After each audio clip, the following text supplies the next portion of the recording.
Hi, I'm Dr. Boyce Watkins from Your Black World, and you know that educating our kids is probably one of the most, if not the most important thing that we're doing as a community. And so when I get a chance to meet educators that are doing great things, I'm just really excited to bring them to you, especially brothers. You know, not to say that sisters aren't doing big things, but brothers don't always get the attention and respect that they deserve in that area as well. And one brother that I am really honored to have the opportunity to bring to you is Mr. Roosevelt Mitchell III. Roosevelt is the brother that is on the air with me today, and Roosevelt is aka the disability scholar. He is doing just these amazing things as it pertains to dealing with our children that are experiencing special education. And so, without further ado, I want to ask my brother Roosevelt, how you doing today, man? I'm doing all right, man. I just want to let you know that it's truly a blessing to be on here with you, brother. Man, the blessing and the honor is all mine, and I'm very happy. I was really happy to hear about your work because I'm always excited when I hear about a fellow soldier in the game. Because as George Frazier always said, we don't need more PhDs in the black community. We need more PhDs, and you are a PhD. You're working on your doctorate, but as far as I'm concerned, you're a fellow scholar.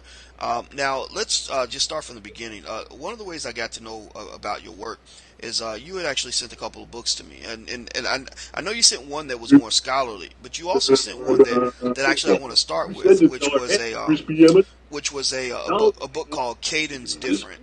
And Kayden's Different is a book that is about. I saw the picture, had an African American boy on the cover, and it was about dealing with disabilities, kind of talking to children about disabilities. And so, can we start with that book and kind of tell me? I saw a video you had with it, and I was really inspired by the work that you're doing. I said, okay, there's some passion here that is leading this brother to produce this great work. Tell us about that book, Kayden's Different, and why you wrote it, and just kind of what you're seeking to do with that project. Okay, well, Kayden is different. It's about a small boy, 5-year-old African American boy. Actually, he has a disability, and he has 5 fingers on his left hand and 2 fingers on his right hand, which is I created him in the image of me. You know, that's how I grew up. And Kayden is my son's name, so I wanted to dedicate the book to my only son.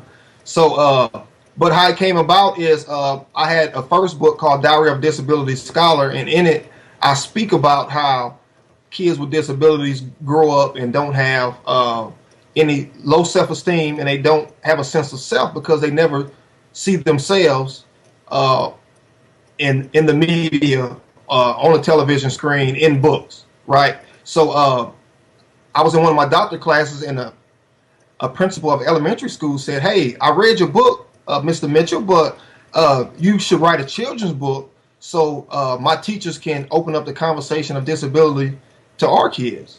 So the light bulb just went off. So I went for probably about a month thinking about it, and I came up with the concept, and it was great because I always wanted to bridge that gap of when people talk about bullying, they never talk about kids with disabilities, how they get bullied all the time, and how kids neglect them and don't let them play with them because they think that they can't play sports or they can't do anything because they are different. So, and kids are mean. I grew up with disability, you know, as I said, and if I can introduce disability to kids at a younger age, then maybe we can normalize it to where as they get older, they don't be so mean to kids who are different. Mm.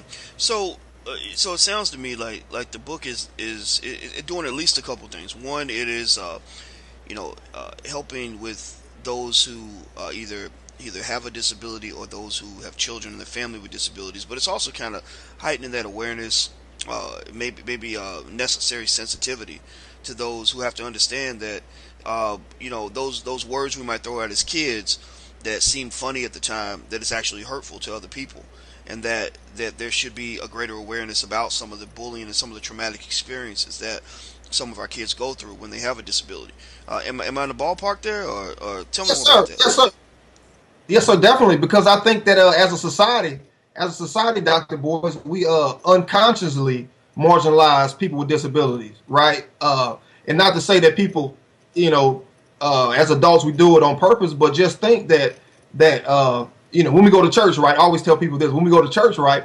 Uh, we feel bad. We go to church on a Sunday and we hear somebody else testimony saying how you know maybe their life is 10 times worse than ours, and then all of a sudden we feel better and say, oh, well, it could be worse, so now I feel better, right? We always feel better at the at the mercy of someone else, and it's the same way with with kids. People see kids with disabilities and say, oh, well, my son or daughter may be bad, but at least they're like this. It could be worse, right? So I think even as adults, we unconsciously marginalize people with disabilities, and I think by normalizing it and seeing more of people with disabilities in mainstream media and books and things of that nature, then we can stop doing that.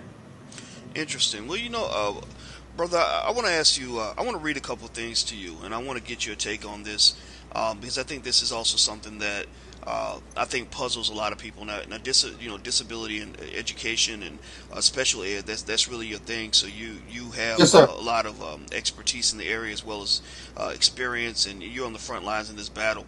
According to the National Education Association, I'm going to read this here. Amongst black and Hispanic males, black and Hispanic males constitute almost 80% of the youth in special ed programs. 80%. Now, we're not 80% of the population. So, why is there such a disproportionate representation of black and brown males in special ed programs?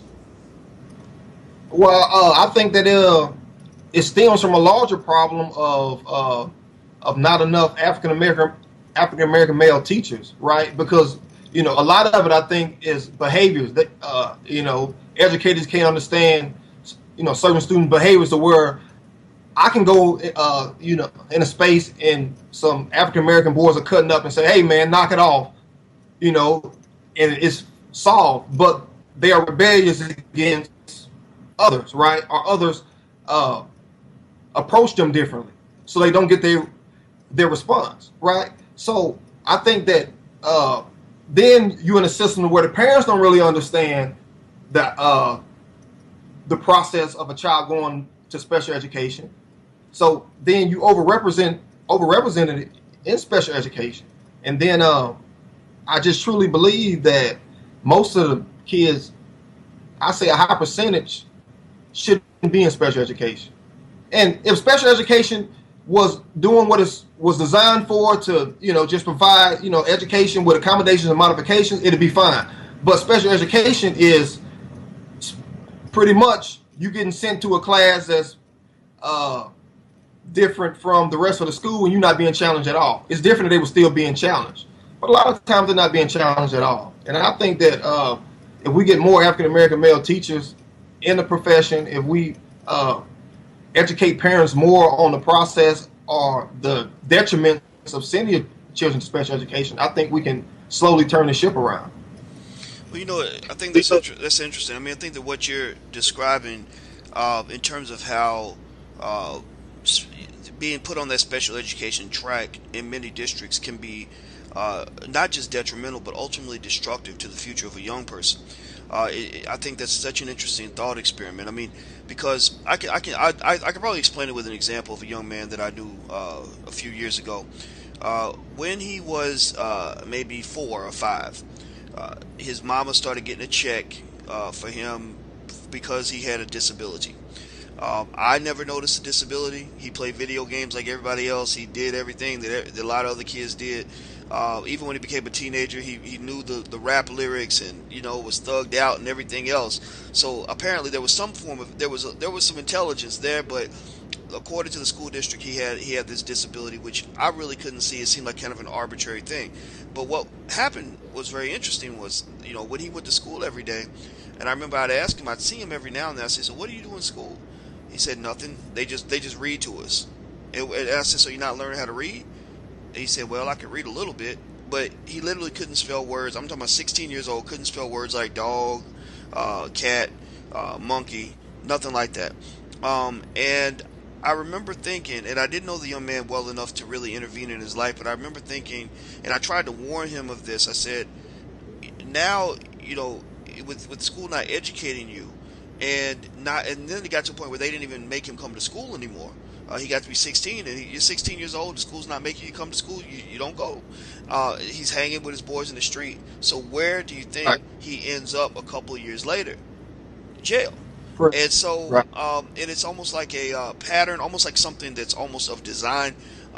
Can you talk about that in terms of kind of what you've seen in terms of how the misappropriation of special education? We're not stigmatizing special ed in the sense that we know there are lots of children who can use quality special ed, but when special ed is kind of used as an excuse to isolate certain children from an educational opportunity, it can really destroy their entire future, not just what happens in school. Can you talk a little bit about that based on your experience and expertise? Yes, because it's it's two sides to it. Like you said, one is systematic, and the other side is what Dr. Umar Johnson called pimping our children, right? That the parents get checks because their kids have disabilities, so they don't want that check to stop because of their economic condition. So they don't want to pull their kids out, right? So they just send their kids to school, just keep sending the kids to school, and don't expect the school to teach them anything, right? And so I see, I have seen both sides to where, I try to talk to parents and say, hey, your son or daughter is bright. You need to, and I tell them the steps they need to take to probably, try to get them out, but they don't want to get them out because then the check will stop. See, it's almost, it's almost like you can't help some families who don't want to help themselves because of their economic condition, but yet and still they're ruining the child because what's the statistic of African American boys who don't or African American period who don't finish high school? I think have an 80% chance of ending up in prison. Some astronomically high percentage like that. So for parents to just think about getting that check at the time might be cool from month to month just to pay their bills, but long term, they're actually fitting their own children for the prison industrial complex. And I like that. I like the fact that you're bringing up that family responsibility, and we know that. I always say that the job of the mother is the most important job in the universe because the mother is that first teacher. The mother decides if that child's universe is going to be big or small, what the trajectory is going to be, etc. But then the second most important job is the job of the father, and then you get to the job of the teacher. Now we know that bad parenting is certainly a recipe for destruction, but we also know, I would argue, that it's a partnership. That you have a situation where bad parenting or perhaps uninformed parenting is exploited by a system that may not be designed for black boys to be successful in the first place, right? When you have that, right, you might have that mother that isn't very well educated, and because I can give you another example, another special ed example. I knew a family. This was not a single parent household or any of the things that people like to stigmatize. This was two parents who sent their children to school every day, and they were both great athletes. And excuse me, their two boys went to school every day, were well-behaved children, never got in trouble, made A's and B's on every report card. They got to high school, started getting recruited by all these schools because they were great athletes. They take the ACT. One of them gets a 6, the other one gets a 9. And in case people don't know, a 6 and a 9 on the ACT is very, very, very bad.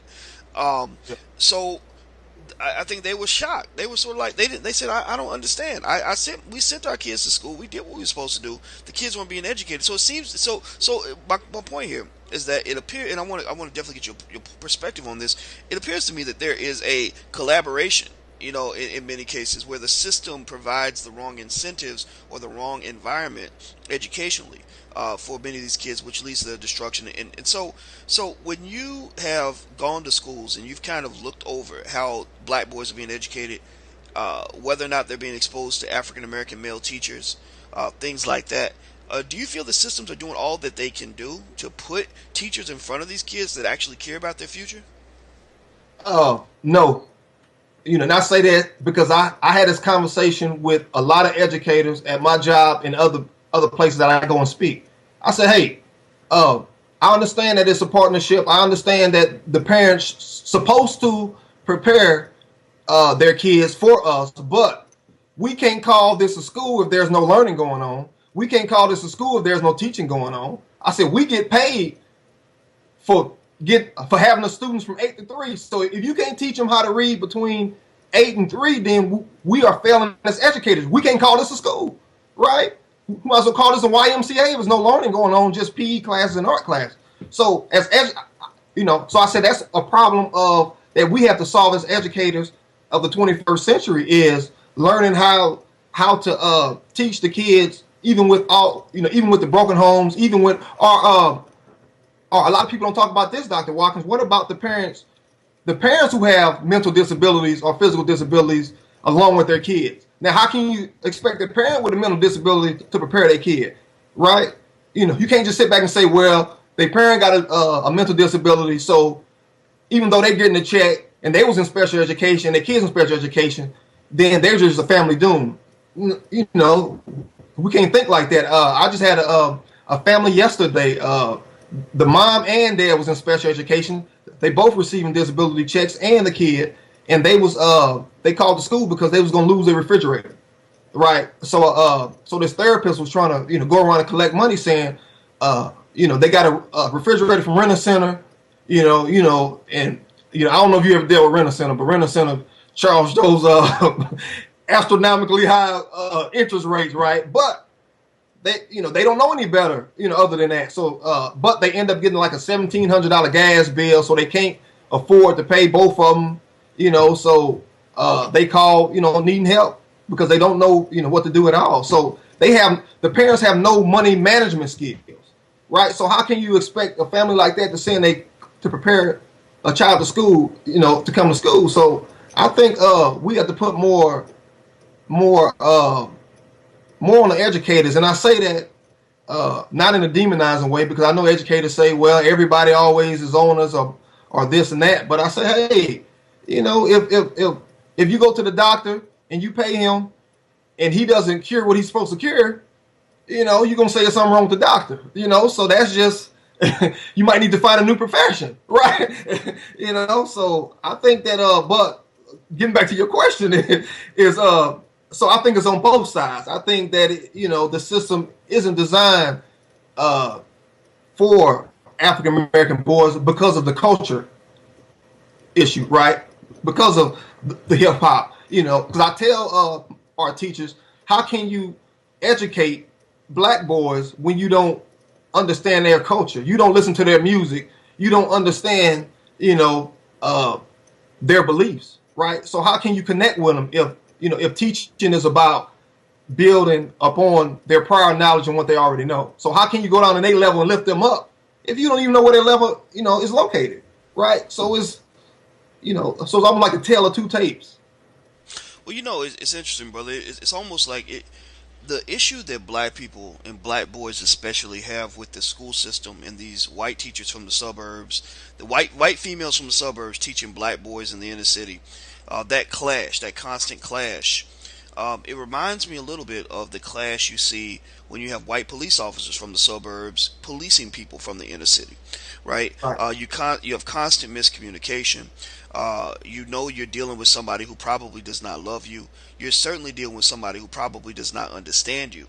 And it's inevitable that you're going to have many of the problems that we see every day. You're going to see, in the case of the police, you're going to see many lives lost that could have been saved with more diplomatic policing. You're going to, in the educational system case, see futures lost that could have been saved with a little bit of love and kindness and support, as opposed to punishment, demonization, ostracization, all the things that you experience when your teacher does not understand who you are. And because I can tell you that in my experience in the school system, I was a cut up. My grades were terrible. I hated school. I didn't think that I was a good student. I thought I was dumb. They did try to place me in special ed. Fortunately, my mama threatened to kill them if they did. So that protected me. But at the end of the day, I remember how I felt, and I remember that feeling of going to school every day and feeling like I'm going to get in trouble no matter what I do. If I try to answer the question too fast, I'm gonna get yelled at for raising my hand or for speaking out of turn. If I go and I try to be assertive in some other way, I'm gonna end up in detention somehow. Maybe that's just where I belong. I remember feeling that way, and so I guess what I want to ask you, because I'm not even really framing this as a question, but let me ask, so what do you think? Just the simple act of putting more black males in front of these black boys. What do you think that that would do in terms of supporting these kids? And then I want you also to comment on another guy that you and I both know about, that we both respect, Dr. Umar Johnson. Umar wanted to create a school for black boys, and I remember I got a lot of backlash for supporting Umar because of what Umar has said about some other areas politically, namely homosexuality. Umar has his opinions. I said, he says what he says. He's a man. He's got his own thoughts. I'm not going to Right. abandon the man just because he says something over here that some people don't agree with. But so I stood by him. I said, because this problem is too serious for us to try to destroy this man, because he doesn't fit with whatever your mainstream sensibilities might happen to be right now. How do you feel about Dr. Johnson's quest, or his argument that in order to educate black boys, you need black men in front of those black boys to teach them not just the educational principles necessary to be, an intelligent adult in this society, but the cultural and social ideals that come with manhood? Is that an archaic, insane idea, or does that make sense to you? Please tell me what you think about that. Uh, to answer your first question, I think putting more black men in front of black boys gives them a mentor, especially, and this frames into your second question, especially in Dr. Umar's case, what he's saying that these black boys, need black men in front of them. Well, one of the arguments and one of the facts of today is that uh, the separation of the black home, the breakup of the black home. So it's a lot of absent fathers because most of them in prison, or most of them are just absent, right? So if a boy just growing up and his mother just raising him, then yes, somewhere in his life, and I think you agree with this, somewhere in his life, he will need a black man to show him how how society views him, right? Or even like a Mike Brown, society views you differently if you black and big and you muscular, or they see you as a bully, or they see you as this. Society, so just knowing, just somebody to tell you how to navigate through society and how society views you, I think that's really, really important, because if not, you walk through blindly, and your confidence is low, and you never ever develop that sense of self. So even in the educational realm, I'm the only black male teacher in my building, but I try to go around and be the male to all the black boys to show, to give them that role model, and to tell them, hey, son, you can do what I'm doing one day, or you can be me. See, and that was the significance of Barack Obama, right? Because it's been generations of black parents telling their kids, you can be anything, including the president of the United States. But the first 43 and a half presidents was white, right?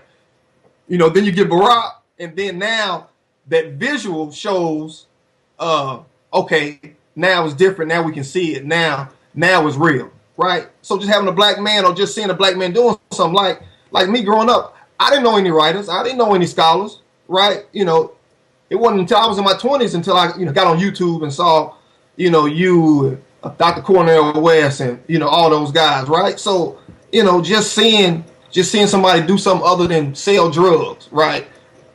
And I met Dr. Umar. He came to St. Louis last April. I met Dr. Umar, and and he has his own views about homosexuality and all that other stuff. But it's like you said a million times before, I don't demonize somebody for one thing that they say that I don't agree with, right? Because we all have our own beliefs and agreements. But I think in a nutshell that he was right on, especially with the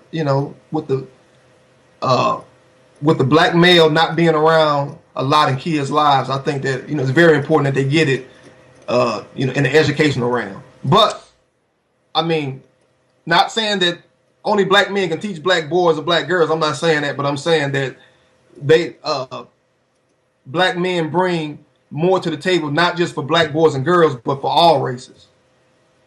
Well, I agree with you, man. And what I will say, I guess before we close out, just so people know, I planned on us talking for 10 or 15 minutes, but I'm fascinated with this brother's work. I think it's a very important conversation. So I thank you all for sticking with us on this. But I will say that while we can certainly say that that black boys do not have to be educated by a black male, there must be a black male somewhere in the process that is participating in the educational culturalizational process, right? Yeah. Whether you're a boy or a girl. When you got the girls growing up with just the mama and no male figure, they don't know how to deal with men their whole life in many cases. A lot of the women, they become confused when, one of my friends, I remember she described how her friend was literally frightened when she came to her house and saw her uncles. And she saw these guys, these big, strong guys with deep voices, and that scared her because in her house it was only women. So she wasn't used to dealing with men up close. And you can imagine what this did in terms of relationships and things like that. So I believe Exactly. every black girl needs to have a black male educator, mentor at some point in their life, who's not trying to have sex with her, right? Because a lot of our little girls are dealing with that. And every black boy needs that black male role model. I don't care what anybody says. I need people to understand. Stop thinking that a woman can raise a man to be a man all by herself. I reject that idea. I'm irritated by that idea. I'm not trying to raise my daughter by myself to be a woman. I know she needs her mother, and if not her mother, then some other woman has to step in to teach her womanhood. So same thing is true for manhood. I think in the classroom, I think having those black male teachers can make a huge difference. We can solve problems that these other administrators cannot solve, that are just perplexing to them. Like, how do I control these boys? I still remember when I went into an inner city school one time, and I'm not even a real, you're a real teacher. You in the trenches, you're doing Right. work that I really respect. But I'm a professor, a college professor. It's an easy job to some extent because you're dealing with people that really want to be there. You don't have to worry Exactly. about whether they learn or not. But I remember I went into that classroom of seventh grade boys in special ed, and this was considered the worst class in the building and all that. I controlled them boys in 10 minutes. I said there is nothing about this room full of young men that in any way intimidates me or makes me feel like they are incapable of being controlled. It wasn't hard to manage them. I just talked about sports a little bit, talked about some other things, got their attention. Then we talked about the issues. Next thing you know, they're asking me about college and all these other things. So if I can do Exactly. that right, if I can do that as an untrained educator, when I say untrained, I mean untrained in the classroom. There's no reason why a trained black male teacher like yourself and all the other guys out here that are doing this great work can't do the same thing. So you know what? I was closing out, but I said a lot, so I'll let you get the last word, brother, and then we can shut it down. Okay. Okay. Well, I just wanted to say that I go in regularly to the juvenile detention center, and I speak to those guys, man. And those guys, some of them be locked down for doing different things. Hey, man, I get all of them in there, and usually all of them is black, right? So it's a group of them. So I get there, I start off with just speaking to them, and man, 10 or 15 minutes, everybody's just talking and laughing and playing, man. So it's just all about the relationship part. It's about the connection part. It's just about them seeing someone like themselves, and trusting me, right? And me going out to their level and speaking to them. So yeah, so it's definitely benefit. But again, black male teachers won't just be beneficial to black male students, but to all students. They bring something to the table to all students. And I end on that note. Well, I love it. I think that is a great way to end the conversation. Because we know that understanding race is valuable to all of our students, and also understanding the disability issue is important to all people as well. And I want to say thank you for your work, man. I really respect it, and I appreciate your time. Thank you very much, brother. Thank you. All right, everybody. This is Mr. Roosevelt Mitchell III, and I want you to go check out his stuff. He is the author of two very important books. One is The Diary of a Disability Scholar. The other one is Kayden is Different, Kayden, and his website is, and please correct me if let me know if I got this right. Is it thedisabilityscholar.com? No, just disabilityscholar.com. Okay, I got that wrong. I should have wrote it down. All right, disabilityscholar.com. I hope if you are inspired by his message that you will go and reach out to the brother. I hope that you will also support him. Buy a book even if you're not going to read it. Just because we have to support people in our community that are doing things that we respect and care about. And also, as you know, I care about you, and I want to say thank you so much for checking us out, everybody. Once again, this is Mr. Roosevelt Mitchell Mitchell III, and I am Boyce Watkins from Your Black World. Until we meet again, please stay strong, be blessed, and be educated. We are gone. Peace.